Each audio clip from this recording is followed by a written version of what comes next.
আসসালামু আলাইকুম বন্ধুরা, আপনারা যারা যারা আমার এই আলোচনা শুনছেন আপনাদের সকলেরই কিন্তু জমি জায়গা আছে। এবার আপনারা কিন্তু জমি জায়গা সম্পর্কে সঠিক ধারণা নলেজ না থাকার কারণেই কিন্তু আপনারা বিভিন্ন সমস্যাগুলোর মধ্যে পড়েন। তো আপনারা আমার এই আলোচনাটা একটু শুনবেন যাতে আপনাদের এই সমস্যাগুলো না হয়।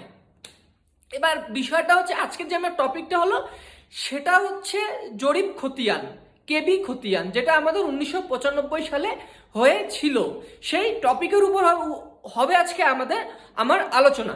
তো কেন আমি এই টপিকের উপর আলোচনা করছি, কারণ আমি একটা কেস বিএলআর অফিসে একজন রেভিনিউ অফিসারের সাথে হিয়ারিং চলাকালীন ওনার সাথে যখন কেসের হিয়ারিং হয় আমি সেখানে সেই কেস নিয়ে কথা বলি। সেখানে ওনার সাথে কথা হওয়ার পরে ওনার যে বক্তব্যটা বোঝা যাচ্ছিল যে জরিপ খতিয়ানটাই হলো ফাইনাল খতিয়ান, কিন্তু জরিপ খতিয়ানটা অথবা কেবি খতিয়ানটাই যে ফাইনাল খতিয়ান সেটাই যে একদম সঠিক, একদম কিন্তু না। সেটা আমি রুবেল আলম প্রধান 100% গ্যারান্টির সাথে বলবো যে জরিপ খতিয়ান একদম ফাইনাল খতিয়ান না, সেখানে কোনো ভুল ত্রুটি থাকতেই পারে না।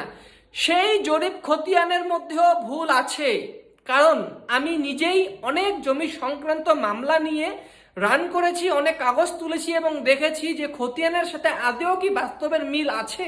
তো একদমই ভুল, সেটাতে আমি প্রমাণ হই। তো জরিপ আপনারা অনেক সময় দেখেন যে জরিপ খতিয়ানের সময় জরিপ হয়েছিল, বর্তমানে ওনার নামে রেকর্ড আছে। এবার আপনারা কিন্তু জরিপ খতিয়ানের বলে রেজিস্ট্রি নেন, দলিল তৈরি করে নেন, কিসের বলে?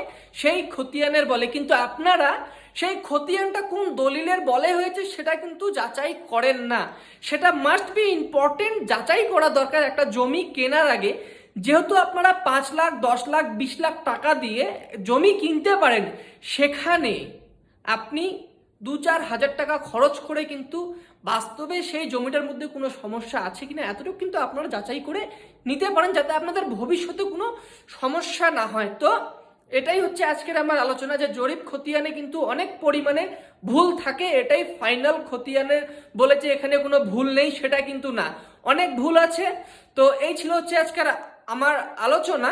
আপনাদের যদি এর উপর কোনো সমস্যা হয় বা আপনাদের এই টপিকের উপর কোনো প্রশ্ন থাকে আপনারা আমার কমেন্ট বক্সে জিজ্ঞেস করতে পারেন।